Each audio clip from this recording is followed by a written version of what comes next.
The sting of my father's hand across my face wasn't what hurt the most.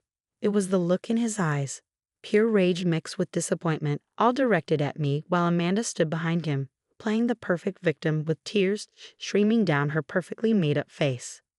My name is Olivia, and at 24, I just got slapped by my father for the first time in my life, all because I dared to question his new wife's suspicious behavior.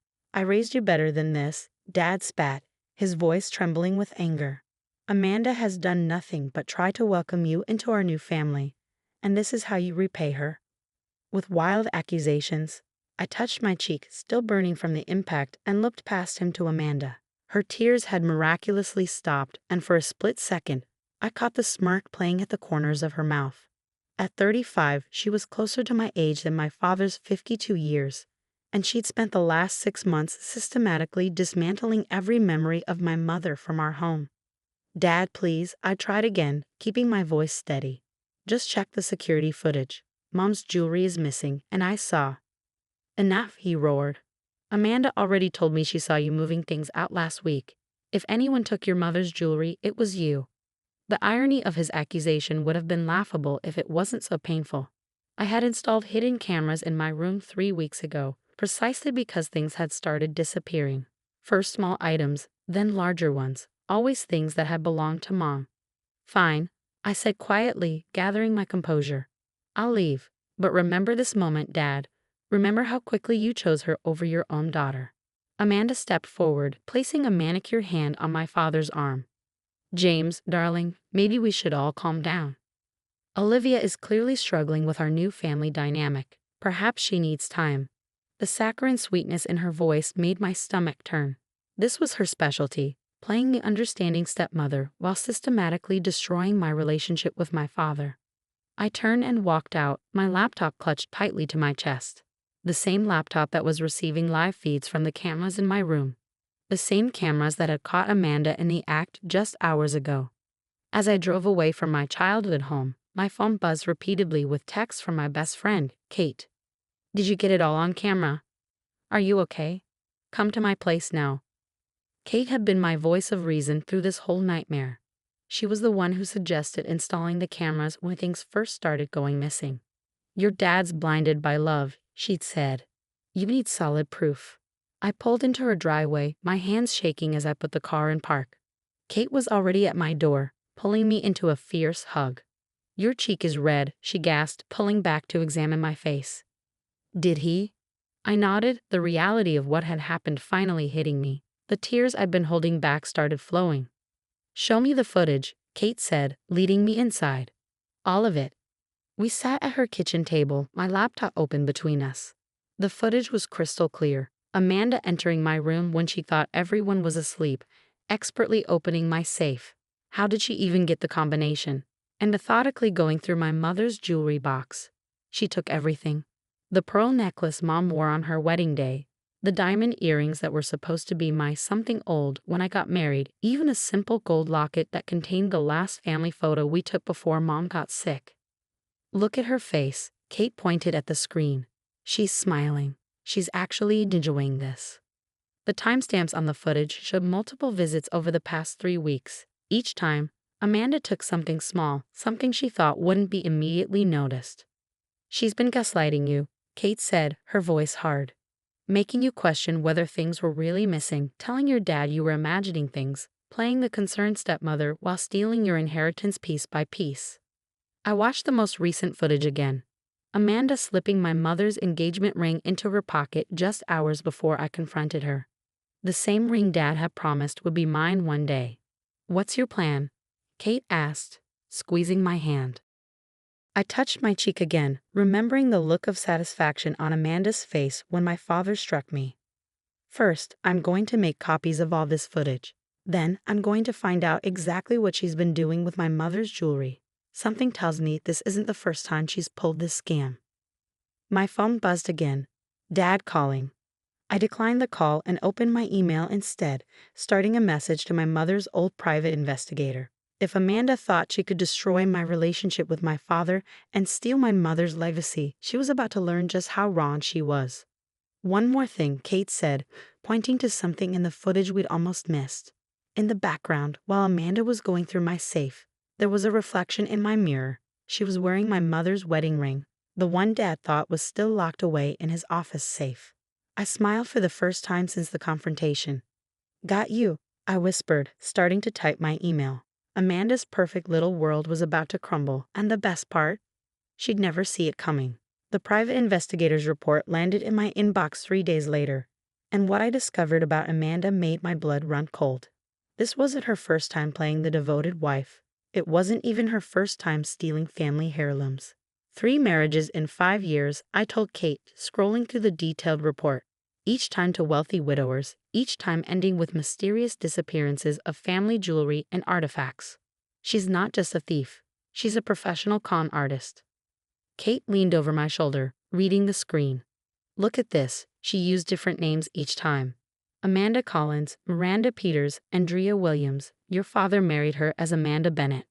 The report included statements from her previous stepsons and stepdaughters, all telling eerily similar stories. She would come into their lives, charm their fathers, and slowly begin isolating them from their children.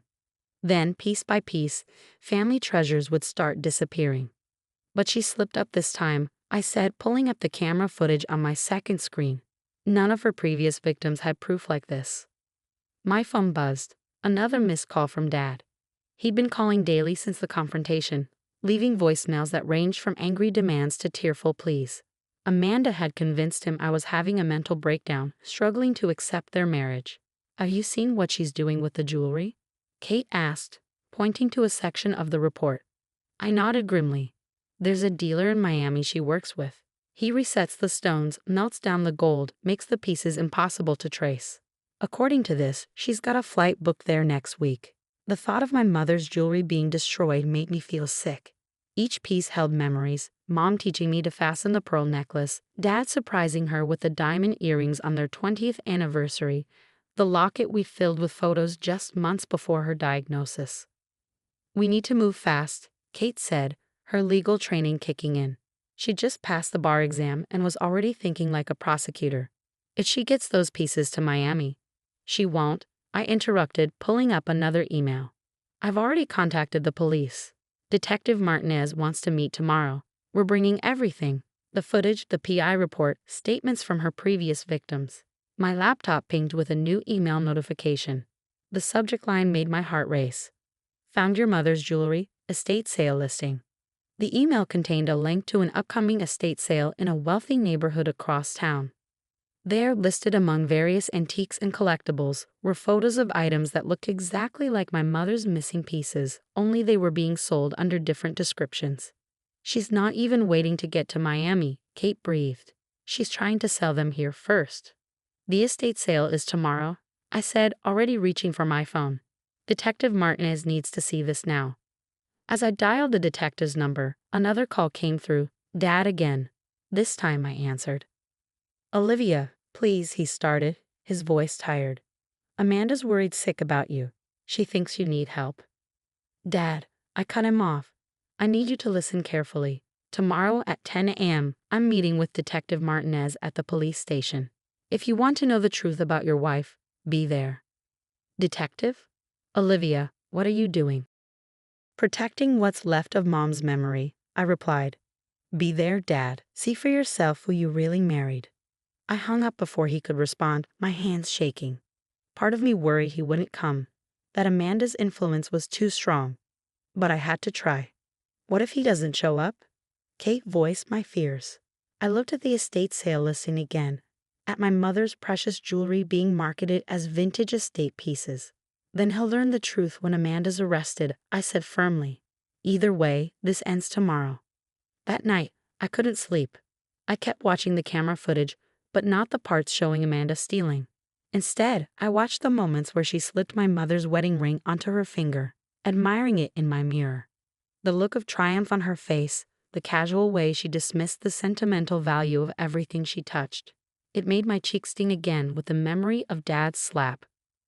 My phone lit up with a text from an unknown number. "You should have kept your mouth shut, little girl. Daddy can't protect you now." I showed the message to Kate, who was staying over at my apartment. "She's scared," Kate said. "She knows we're onto her." "Good. I replied, saving the message as more evidence. She should be. Tomorrow couldn't come fast enough. I had the footage, the PI report, the estate sale listing, and now her threatening message. But most importantly, I had the truth, and Amanda's carefully constructed house of cards was about to come crashing down. The police station lobby felt colder than usual as I sat clutching my laptop, Kate beside me, waiting for Detective Martinez. It was 9:55 a.m., and my father hadn't arrived yet. Miss Parker? Detective Martinez appeared, a stern-looking woman in her 40s.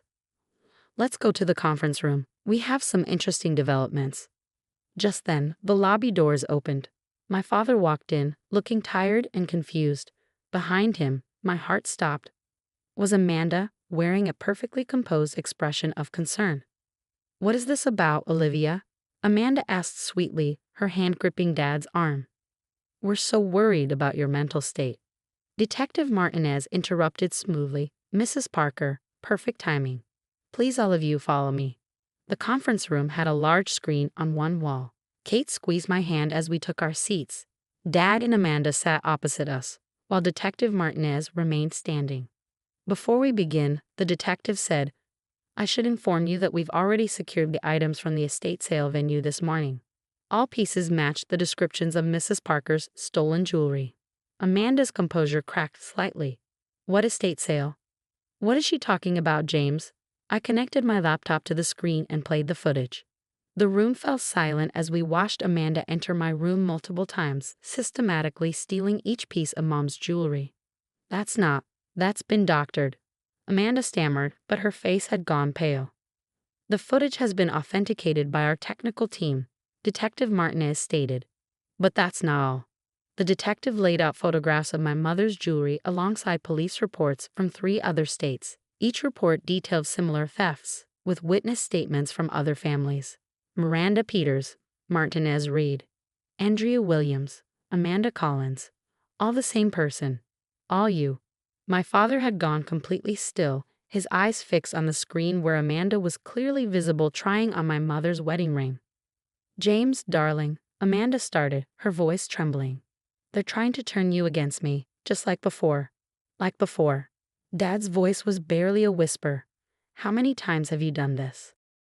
I played the next piece of footage, Amanda on the phone, speaking to someone about melting down the gold and resetting stones. The timestamp showed it was from just 2 days ago. The dealer in Miami has already confessed, Detective Martinez added. He's been helping Mrs. Bennett, or whatever her real name is, dispose of stolen family heirlooms for years. Amanda suddenly stood up, her chair scraping back. I want a lawyer. Of course, Martinez nodded. You'll need one. Officers? 2 uniformed officers entered the room. As they began reading Amanda her rights, my father finally looked at me. The recognition of truth in his eyes was mixed with overwhelming shame. Olivia, he started, his voice breaking. Your face. We found this in her hotel room, Martinez interrupted, sliding a small velvet box across the table. Inside was Mom's wedding ring, the one from Dad's office safe. Amanda was led away, her perfect mask completely shattered. As she passed me, she hissed, You'll regret this. Actually, Kate spoke up for the first time. As your legal counsel would tell you, that's witness intimidation. Detective, did you catch that? Martinez smiled grimly. Every word. After giving our formal statements, Dag and I sat alone in the conference room. The silence between us felt like a physical wall. I hit you, he finally said, his voice raw. I chose her over you. I let her erase your mother from our home. You did, I agreed quietly. I don't know how to fix this. I opened my laptop again, but this time I pulled up a different file, a video Mom had made for me before she died. Hey, sweetie, Mom's voice filled the room. If you're watching this, I want you to remember something. Forgiveness isn't about forgetting the hurt. It's about choosing to love anyway. Dad's shoulders began to shake. She also said, I added softly, that you'd probably be lost without her, that you make mistakes, but that you find your way back because that's what family does. I don't deserve forgiveness, he whispered. No, I agreed. But Mom would want me to give it anyway. Slowly, with time. 2 weeks later, we stood in my apartment, carefully unpacking each piece of recovered jewelry. The police had finally released them back to us. This was her favorite, Dad said, holding up the gold locket. I know. I took it from him gently, opening it to reveal our family photo. She wore it every day during chemo. Olivia, he hesitated. Would you consider moving back home? Not right away, but someday. The house feels empty without you. I looked at him, really looked at him. The past month had aged him, but there was something else too. The blindness was gone from his eyes, replaced by hard-earned wisdom and regret. Someday, I nodded. But first, we need to put Mom's photos back up. He smiled, a real smile that reached his eyes. All of them. Every single one. As we continued unpacking Mom's jewelry, each piece finding its way back home, I realized that sometimes the deepest wounds heal the strongest if we're brave enough to face the truth and patient enough to let love lead the way back.